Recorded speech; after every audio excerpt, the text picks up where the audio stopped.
All right, today we have a seasoned property investor in the studio, in the hot seat. He's 28 years old. He's an ops manager up in Brizzy.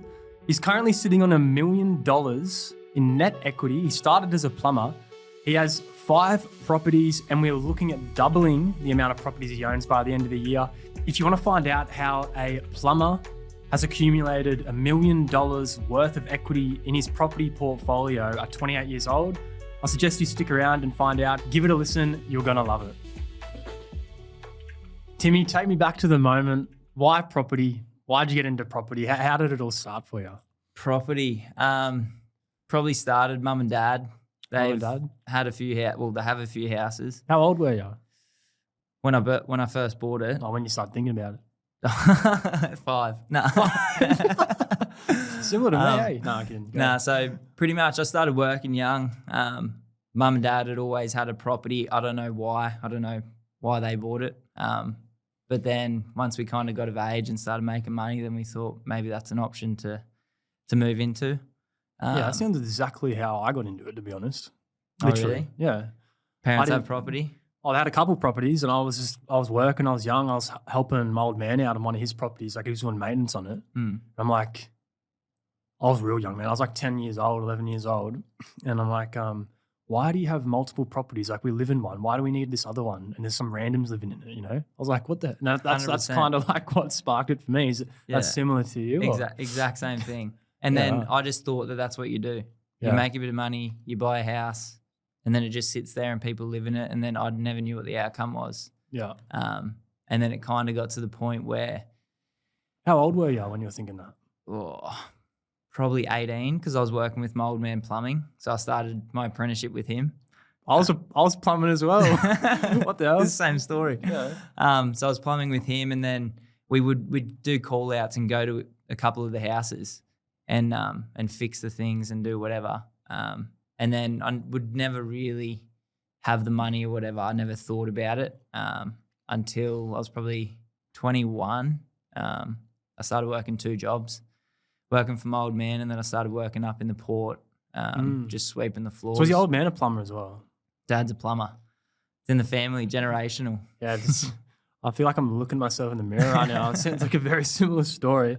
But anyway, what happened from there? So pretty much working with Dad and then got the job in the port. I just wanted to learn something new. So started working up there, sweeping the floors on the ships, and then started making good money, started getting a lot more shifts. Pretty much got to the point where I was working every weekend. I was working big shifts, 12-hour days. Yeah. And I didn't really have time to spend the money. So I just kept building up and building up. Just working. Just working. And So you're saving all this money up. You weren't even thinking properly this time. You're like, got no time to do anything else. The money's building up and you're thinking like, all right, I need to do something with this, you know? Like, is that kind of where you're at? Pretty much, yeah. I didn't really have time to go out on the weekends. I'd just save the money. So you never went out? I'd try and make it work, but obviously I was doing 12-hour shifts, so we do 6 till 6 Surely there was a couple sneaky little nights in there. 6 a.m. till 6 p.m. And then sometimes I go out after 6 p.m. and then work the next day. The real Timmy's coming out now. And then, I think I built up about 75 grand. Well, how old were you? When I had that deposit, I was 21. No, sorry, 23 years old. 23? Yeah. Right. And so you're 23, you got your 75K, and now you're looking around, all right, what do I do with this 75K? Is that kind of where you're at? My mistake. I was 21 in 2023, sorry. You're 21 years old. Yeah. It was 2023, you got your 75K. Yeah. Young, ripe age, 21. Yeah. 75K, that's a lot of savings, eh? Yeah. So what were you thinking then? And then my brother and I are super close. So we decided we'll go in together. Let's put our money together. Let's buy a house. Yeah. And then the searching started. We just kept going on realestate.com, looking, all right, what do we want to buy? First of all, we didn't want to move into the house. We were pretty comfortable living at mum and dad's. Yeah. Can we go back a bit? Yeah. So like, when did you realize like wages that wasn't enough for you? You had to do something else with your money, you know? Because a lot of people especially when you're young, you know, you're 20, 21, you got 70K saved up. Most people go out and they buy a car or go on holiday or, you know, like blow it. So Yeah. why the house? Dad, obviously Dad's in business, but I always kind of knew that I didn't really want to keep trading my time for the hourly rate. I still do it at the moment, but it's definitely not an end goal.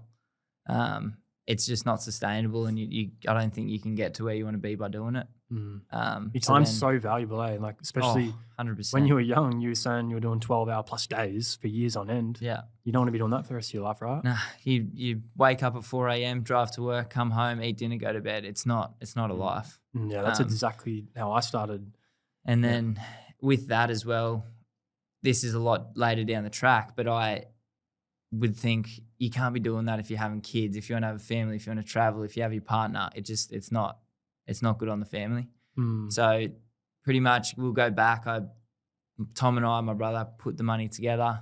Yeah. Started looking, went to so many different open houses, and it was during COVID when you're getting 50 people, 50 groups through houses. And it was so frustrating because you'd go to a house, there'd be 50 other people. We'd be walking through the walls going like, oh, this house is tiny, just to try and put off like the other people that were walking around. Yeah, under your breath. Yeah, like, this is a piece not of even shit. under the breath, just going, oh, man, I wouldn't buy here. It's not a really good location. Yeah. Just so I heard the neighbours are real rowdy. Eh? Yeah, and then we went to one on a Saturday took my old man, walked through, had a look. Where were you looking? Gold Coast, just on the Goldie. Nerang, So like where you live on the Arundel. Goldie, right? And you're looking. Yeah. Around the Goldie. Looking in the home suburb. Yeah. I didn't know otherwise. Yeah. It was obviously daunting trying to look outside your home suburb. So how many properties did you go through before you found the one you think? there would have been probably like 7 or 8. And then it got to the point where we were like, let's just buy something this weekend. Like, this is getting annoying. Like, let's just buy something. So we looked at 2 that day. And the second one we looked at, we just said, all right, this is the one. We didn't ever want to live in it. We just wanted to rent vest from the start. Yeah. And put the offer in. What was it?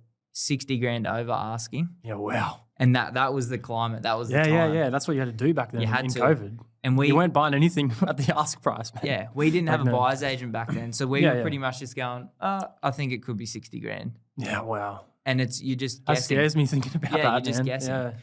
So did that, and then the real estate called us back, and he's like, all right, you boys have got it. And we're like, oh shit, what do we do now? Yeah. Went pumped down to his though, office. excited. Oh, I was so stoked, but yeah, had no idea what to do next. Yeah. So I went down there, and then that was pretty much the first one. Yeah. It was I forgot to mention in that as well, with the deposits, Tom and I used to ride dirt bikes heaps, and I was about 5 to 10 grand off what we needed.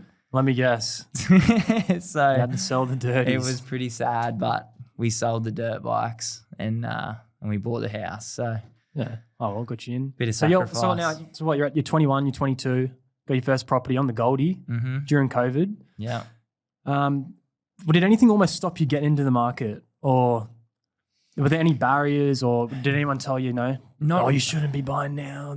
Not really. I think the main one was just the amount of people that were looking, and it was just Putting you off a bit? putting us off, just to is this even really worth it? Yeah. And then you fast track. Well, you know what's funny? A lot of people go through that, especially even today's market on the Gold Coast. It's kind of similar, They go through all those properties and they just give up and they won't buy for a couple of years. And now they've wasted And then it does so those much years. damage. And then they could have been buying in other markets around Australia that are a lot more affordable, easy to get into, that are going really well, Yeah, so pretty much we did that, and then we were like, all right, sweet, we got a house. And then we didn't really know what to do next. Fast forward a year later, I think it was. Yeah, 1 year later. So you got this property, Goldie, one year later. Now what are you doing? So you're looking for the second one, right? Second one, yeah. And then go to our broker, which was a family friend referred. So he did great on the first one, and then we said, all right, we want to buy the next one. Why did you want to buy 2? What made you get into the second one? Because it just felt like that's what you do. Did you have the idea, you want to build out a pretty big portfolio? Was that, or were you just like... initially we had no idea about strategy. Mm-hmm. We were just buying and we were just hoping. Yeah. There was no like, all right, we need this amount of properties to get to here, this to get to here. It was just buy houses and hopefully they work out. Yeah, it's kind of. It wasn't a strategy. It was just a hope. Yeah. So that was pretty much our strategy. Buy and hope. Buy and hope and pray. Yeah. So this second one, where'd you buy it? So 1 year later, you're buying your second. Where are you looking? Are you looking on the Goldie again, or? Nah, 1 year later, we got a tip off from an uncle's friend. Here you go. You got a barbecue chat. Yeah, it was a barbecue chat. Oh, it actually was? Yeah. And he goes, he was a developer and he said, oh, yep, I've developed 12 townhouses in Caboolture. Like it's gonna go off. We said, well, we don't really know the next location, so no worries. Let's start looking up in Caboolture. Sounds good enough to me. Yeah. So called the broker. We needed pre-approval. He got it, and then kind of started looking in Caboolture. Found a property, and we didn't know what we were looking at. But this thing was it's a 50-year-old home, old as house, and we thought, all right, like maybe we can reno it. Mm. How much? This one was listed for 600. Mm-hmm. And we were still in the same mindset of the last one. Oh, no. You got to pay over. Oh, no. Yeah, you're never going to get it if you don't pay over. So I'm scared. we went and had a look at the property. Upstairs, fully renovated, 3-bed, 1 bath. Downstairs, 2-bed. It was 2-bed, 1 bath, and no sheets on the wall. Sheets on the wall? Yeah, no sheets on the ceiling, like plasterboard. She needed a reno. Needed a full reno underneath. So Tom and I looked at each other and go, well, it can't be that hard. So a bit naive. Well, you did plumbing for a year, man. Surely you can do anything. No, I was a plumber for 4 years. Oh, 4 years. Sorry. Qualified. Qualified. Oh, no, Yeah. you can really do anything. So obviously being in the trade, you see so many of the other trades. Yeah, like 100%. That's how I did all my renos when I was younger. Yeah. You in plumbing, you because you see everything, from start to finish on each build. Yeah, and you see everything that they do wrong. Yeah. And then you got to fix and work around it. Yeah, 100%. You got YouTube as well. Yeah. Still got a couple guides, mate. Bloody oath. So from there, we were like, all right, 600. We've definitely got to pay 620 for this thing. So, so we offered him 620. He goes, well done, boys, you got it. And we go, oh, hell yeah. And then we're like, out of curiosity, did anyone, and he said, no one else even offered. And we're like, my God. Shit, Tom and I are looking at each other going, we've overpaid for this thing. Like, we've wasted 20 grand. And then we kind of got straight into the mindset of like, it's going to grow, don't worry. It's 20 grand in the grand scheme of things. It's nothing. Like, let's go and see how. So this how one was a works year out. later, eh? Yeah. Yeah, okay. Yeah. And then very naive with the reno. It took us 3 months every weekend, spending worked during the week, stayed up there afterwards. Yeah. It was, I think I was pretty burnt So what'd you learn? What was your biggest lesson out of that one, you'd think? Or give us a couple. Buy a renovation property probably closer to home. So you don't have to drive as far. Yeah. And probably doing due diligence and understanding the market around it instead of just looking at one property and going, that's the one, let's buy it. So, well, you're already conditioned by the first one. You thought like that's how it worked. 100%. We had no one in our corner just to go, nah, boys, like probably pay this or probably pay that. Yeah. Which obviously now we got buyer's agent. We're laughing. Like the due diligence is all done. Yeah. So it's so powerful. It's crazy how powerful it is when you have someone who's actually done it. They've done exactly what you're trying to do. And they've made heaps of mistakes, and they can just literally just give you the framework straight up. Oh, you know what I mean? It saves you years and years of work. The amount of questions and things we had, and we were just on Google searching things. We didn't have anyone to call. We didn't know. Yeah.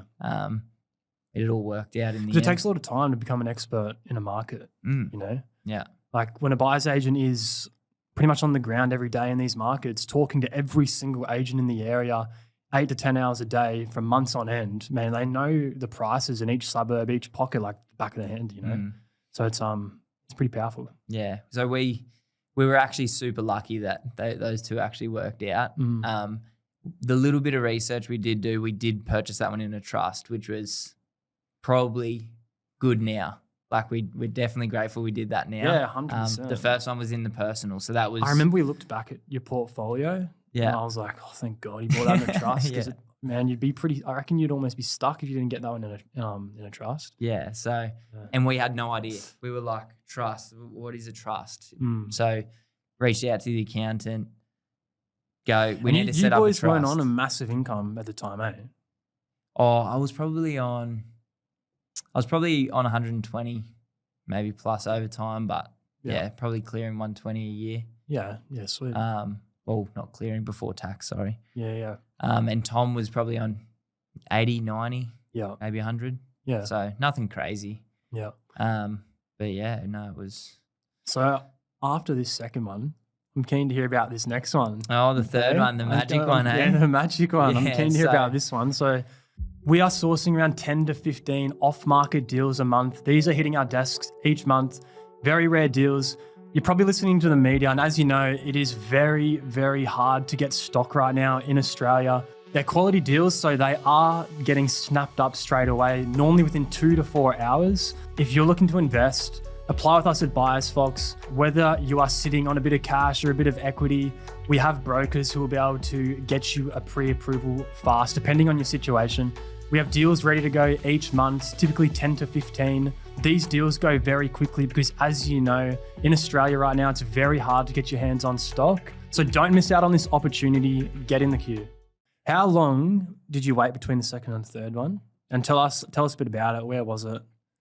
Third one, I actually am not 100% sure. I think it was a year, maybe 2 years. Yeah. This property was purchased by this guy named Jake McGregor. Oh, is he a good bloke? He's all right. Yeah. So we engaged a buyer's agent, which was just the next step. And what made you engage a buyer's agent on your third one? Honestly, I think I was just sick of going on realestate.com every night and organising all the back end stuff and organising all the contracts, this and that, liaising with the real estate. Like I was kind of growing in my role at work and I just didn't have the time. I was just spending so much time on that and I wasn't really focusing on the job that actually brings in the income. Yeah. So I think that's kind of why. But when you get serious about property investing, man, it's like a second full-time job almost, you know, when you want to do it right. Yeah. Yeah, well, it feels like now we're just treating it like a business. Yeah, that's how you should, yeah. So this one was purchased, got the call up. That was, what was that? Was that 40 grand under? Or was it 60? I believe it was 40 or 50. 40, yeah, I think it was 40. You did a little under. reno on it. And yeah, we got some real good value out on that one. Yeah, so that one was out at Toowoomba. From the last reno, I decided it was a 3-bed, 1 bath, and the bathroom needed. So what did we pay for that one again? 460.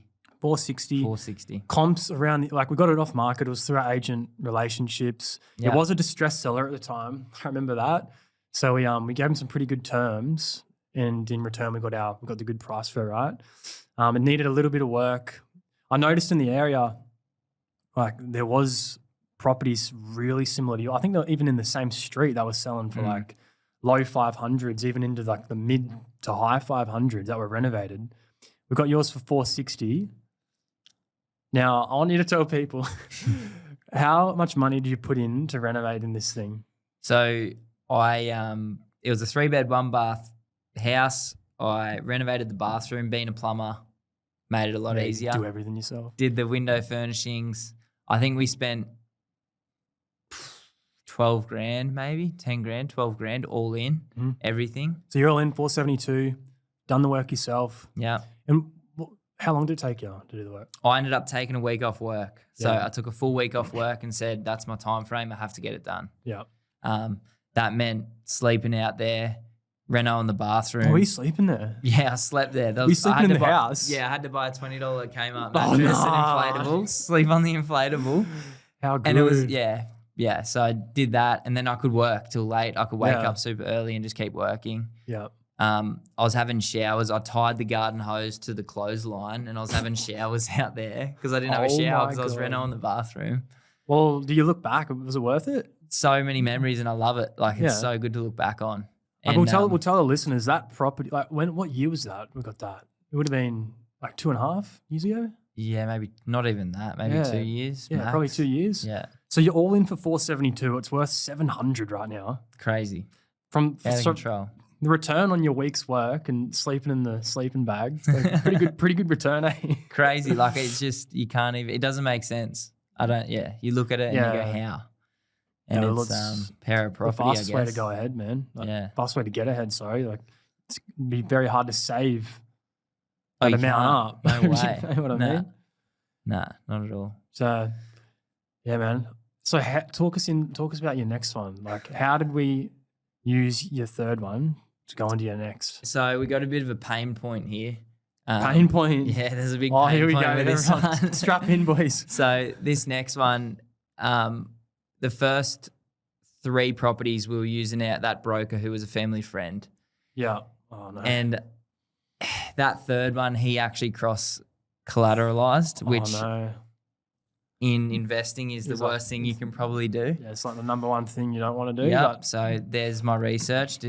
No research, so resulted in that. yeah. And that took me. So I moved broker from there. It took me probably 6 to 8 months, even further. Tom and I, 6 to 8 months To separate the to loans. unwind all of the loans that Yeah, were wow. all connected together. Mhm. So that kind of slowed us down. So we ended up cross securitizing the property. Mm. I don't understand completely what that means. Can you explain that or?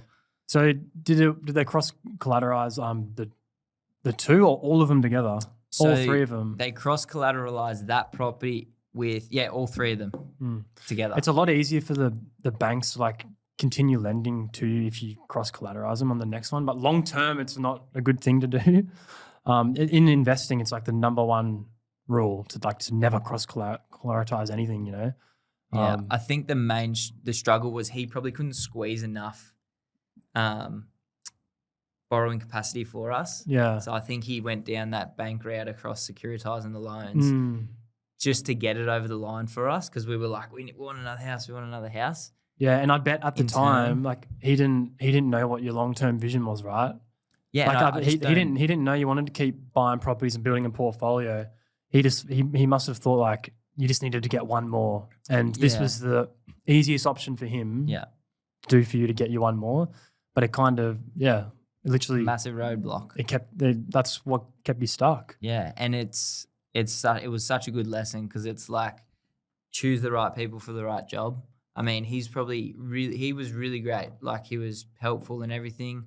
I think he's probably very good for the family investor, the family home, and maybe another investment property. But Yeah. we were looking to grow big like we are. Well, again, it's like I talk to lots of clients, and it's always the same thing. A lot of people get stuck around that like third property, fourth property. Yeah, like I think your first couple properties, it's not the hardest to get finance on them. Like once you get into your third, fourth, and you want to continue growing, you really need a broker who is investment savvy and has some creative strategies, of getting around things and is in the know of how to like continue building out the portfolio. Yeah, which we have now, and it's game changer. It has changed everything. So then, going back into the fourth property, this one was October last year. I was actually lucky enough in Santorini at the time with my partner. I remember this. Yep. And so I took 2 months off work. I had so much leave built up, so I thought I'm going on a holiday. And Laura and I went to Santorini, and we're walking down the streets in Santorini, and I was expecting a little text from Jakey, a little contract from you.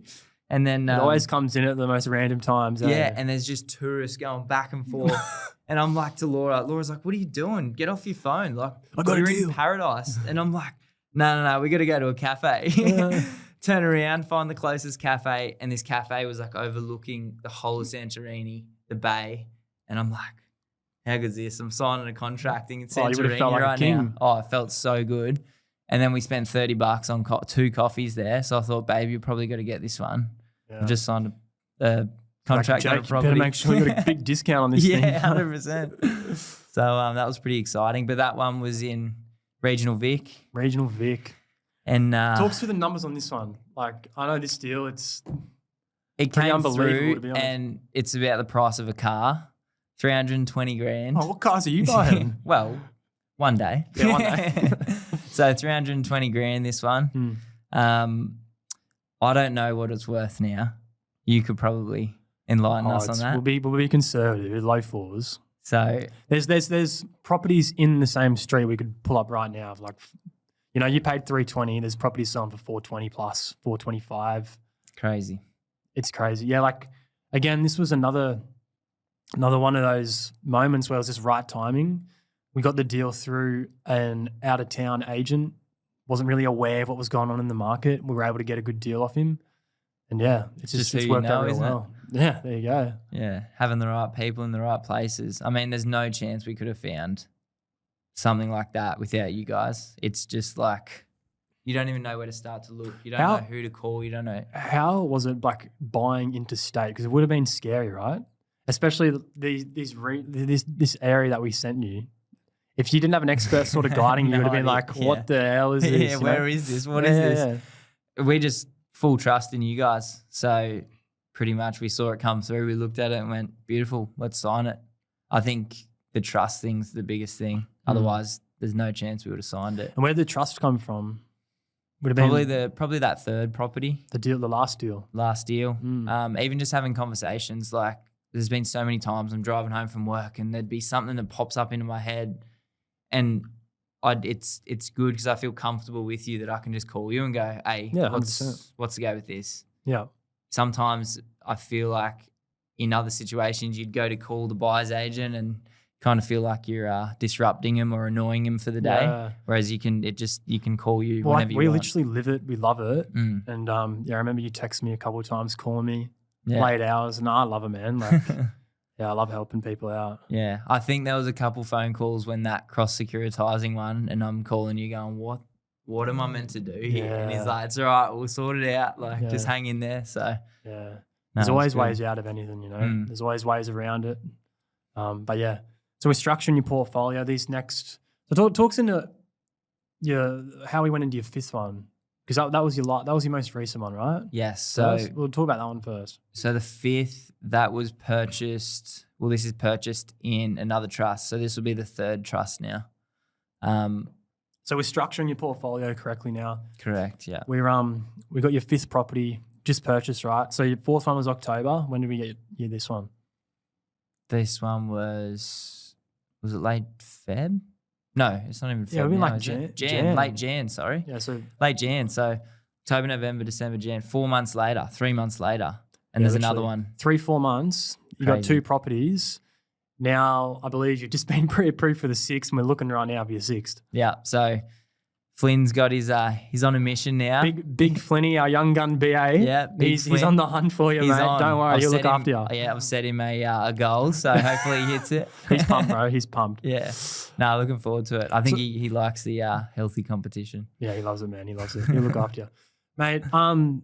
So it seems like you're moving pretty quick now. You know, like we're going to get your third one with like probably next month. That's 3 deals within 5 months. What's the end of this year? I know you got a little bit of an ambitious goal that we're going to hit for you. Yeah. What do you want? So what's the end of the year going to look like? So we're still like Tom and I are purchasing together. We're going on this run together. Our goal is 10 by December 31st. Yep. So we think it's achievable. I think it's 100% achievable. I remember you hit me up at the start of this year, and you're like, "Oh man, I want to do 10 by the," and you know you're a bit unsure. I'm like, easy done. Like, you guys are in such a good position. You're sitting on a heap of equity. You're on a massive income together. We're about to buy. We'll get you another property next month. That'll be 3 within 4 or 5 months, and we'll continue that. You're getting your portfolio structured correctly now. Now it's just a matter of finding the deals and making sure each deal we get you helps you get to the next one. Yeah, 100%. Yeah, I think it's really helped kind of being like super close working with you guys, because even with the broker now, we're touching base with the broker early, getting those pre-approvals, the ball rolling before that next one's even purchased. Man, how powerful is it? That's what I've been thinking about, like having a good buyer's agent in your corner, like sourcing you these deals, and having the right broker and the right accountant, and then those 3 people all working together in synergy for you. It's the ultimate team. Crazy, it is actually the ultimate team. Yeah. Like you can't, if there's one piece of the puzzle not really working, it doesn't flow as well. So Yeah, no, it's been working amazing. Yeah. Mate, is there, because, you've been through a fair bit in your portfolio now. Well, did you have any light bulb moments, or were there any moments where you're like, shit, I can actually see this starting to go really well now, and like you sort of getting that like future picture in your head of what this could actually become? Yeah, I think the light bulb was when we purchased the third property, because we purchased one and we haven't put a deposit in since. So we've purchased all these properties without putting $1 in, just because first two weren't really planned to like purchase right, but the next few have been planned for a reason to continue that equity so we can keep buying. So we literally purchased your third one and we've used that to buy number 4, number 5. And I think we've pulled equity out of your first one, and now we're using that for like 6 and 7, right? Yeah, correct. So we've planned out this year. We're going to get you to 10, no problem. Let's go. Man, I'm so keen for you. I reckon you're going to have a massive year. Bloody oath. I'm very excited. Man, if there's anyone sort of sitting on the fence at the moment, like in a similar position to where you started out, like what would you say to them? Just do it. Don't even think twice, because you look into things like shares and you look into property. I feel like with shares and things, if you're not across the ball with it all, you can go to advisors and things, but it feels like you've got to put a lot of money into it. I think with you chase down a buyer's agent, you can get in pretty low with a low deposit, especially these regional Vic areas that you're finding, and get the ball started. And then it snowballs from there. What do you think you have to think about, like, when choosing a buyer's agent, what would make you choose a buyer's agent? Like, what are you thinking about? Someone who's probably done it before. 100%, yeah. Someone who's where you want to be, similar mindset, similar goals. Well, if they've done it for themselves, probably the same age. Yeah.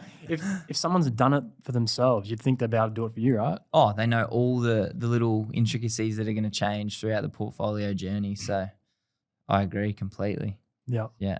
Man, I know your third one, like you bought your first 2, they were sort of close to home. Third one, did it scare you a little bit? You had to go out interstate?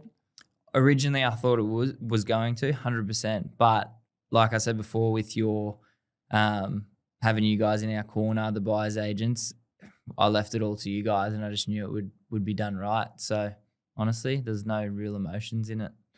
Yeah, and it's so important. You've got to be detached from these properties, Yeah, I think the emotion side of it, I think we're doing quite well. I think sometimes we kind of get stuck. Yeah, it's hard. I've not really smelling the roses along the way, but it'll come one day. Mate, it's about talking about smelling the roses. I was running the numbers on your portfolio this morning, and I don't think you even realised how much equity you had, eh? No, I don't. Yeah, we were chatting and we were actually working it out, and we realised you just hit the milli mark, the 7-figure milli mark. Crazy. That's nuts, eh? Never thought I'd even see that amount of zeros in a bank. So started as a plumber, still a plumber. You're always a plumber at heart, eh? Always a plumber. Once a plumber, always you. a plumber. But yeah, how old are you now? So 28, right? 28 now, and Tom's 30. So yeah, hopefully by 29 that's doubled. Yeah. So 7-figure, $1 million in equity at 28 years old, started as a plumber. Imagine if you didn't get into property when you were young, like where would you be now?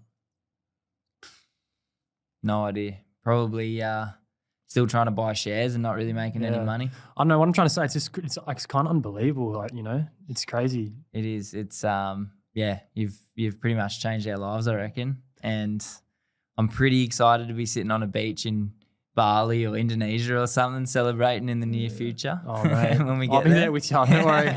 So, thanks, Jakey. Thanks to you and the team and everything that you boys have done for us and, thanks, and our family. So, well, mate, you're doing so well, eh? And I'm so happy to be here on the journey with you and see. I think like this year, you've hit a point where like you're going to exponentially grow now. We're structuring all the properties correctly. You're sitting on this massive amount of equity. The incomes are there. Now it's just about executing, being consistent, getting the right properties, and keep growing this thing out. Excited for it. Let's do it. Big year. 100%. Thank you for listening. We'll see you on the next episode.